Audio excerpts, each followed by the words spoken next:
All right, guys, we are down on the land today finishing up the builds for the bulletproof car doors. And while we're at it, we've got the epoxy out with some fiberglass. I have some extra towel. We are also going to be building DIY body armor. Do not try this at home. You will instantly die. Do not rely on this, for this is entertainment purposes only, but we are going to start off with 2 pieces of tile as our initial strike face. I'm going to use the tile cutter to cut them into a shape. This is matte finish porcelain tile, which we've done a little research and it seems to be stronger than a gloss finish porcelain tile. From there, we are going to try to do a fiberglass liquid resin backing, and the entire build should only be about $15 to $20 worth of material. I may either flex seal the plate after we're done or use some heavy duty duct tape. Not quite sure yet, but I'll bring you guys along for the ride, and once it cures, we will test it.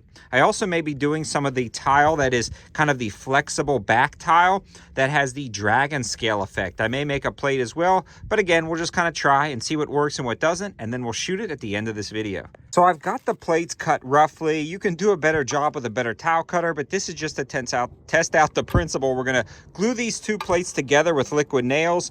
Brett is working on the epoxy resin mixture for the fiberglass, and then we'll back that and maybe tape it all up. Some of the fiberglass strips cut up. We've got a backing put there. We've got the 2 plates put together, and Brett is finishing up the resin on the door on this project. So we'll start using that same resin and carry it over to the plates.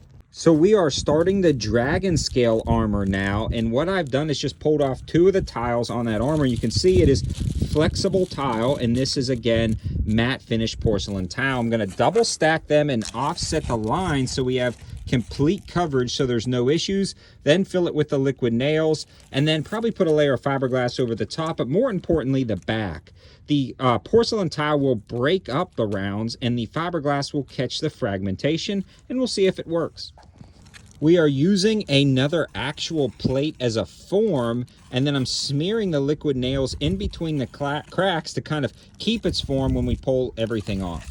We are in the crackhead condo in front of the heater. We are heating this up and allowing that fiberglass to cure on there, and then we'll put the fiberglass on the back where it really needs and either flex seal it or tape it up. Plates are finished and now they're ready to test. In summary, a layer of fiberglass over the top of the dragon skin tiles, and then about 4 layers of fiberglass on the rear.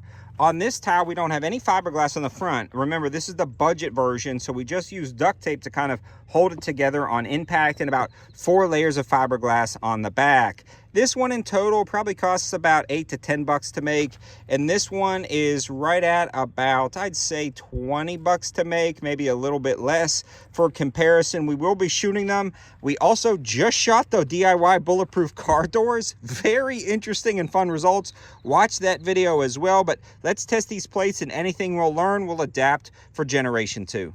We're going to start off with the dragon scale armor, 9mm from about 7 yards. Remember, don't try this at home, you'll die. And a huge shout out to Target Sports USA and their Ammo Plus membership service for helping out the channel. When you sign up, you get 8% off and free shipping with no order minimum. So if you throw in 1 box of 9, you get 8% off and free shipping on just that 1 box. I sign up every year. Let's take a shot.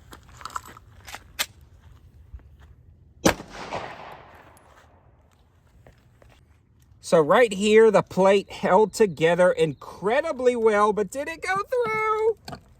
Yes. This did so bad.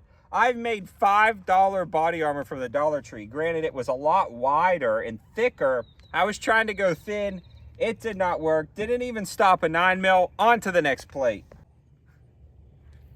Now for 9mm on the budget plate setup. Hopefully it does better.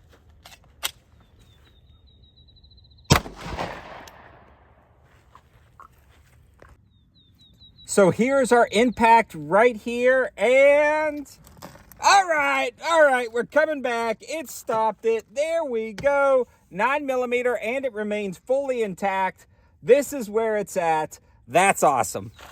357 Magnum. Cross your fingers. Here we go.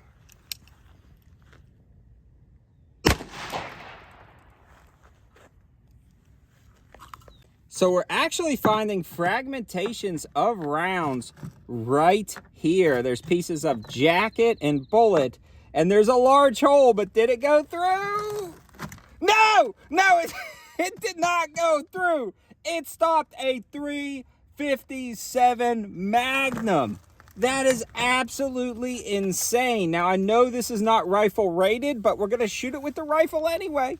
I just want to point out, technically, this is not anything rated.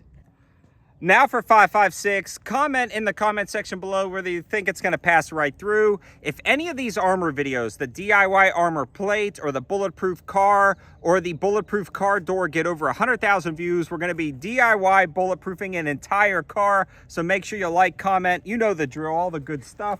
Let's take a shot.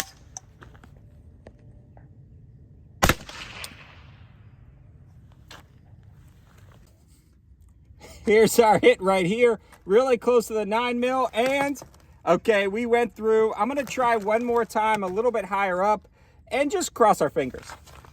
One more time.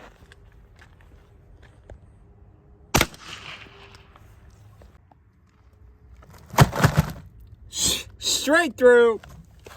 That's it. In summary, we learned a lot with this video as well as the bulletproof car video about the different tiles. This solid tile seemed to do really well with a fiberglass backing. I think there's some subtle room for improvements, and there's definitely ways to cut that tile a little bit better. This was kind of a rough draft to see if it would work, and it did a pretty good job. Definitely don't try this at home. You will die. This was for entertainment purposes only, and a huge shout out to Target Sports USA for always helping us out. Thanks for watching. Have a good one.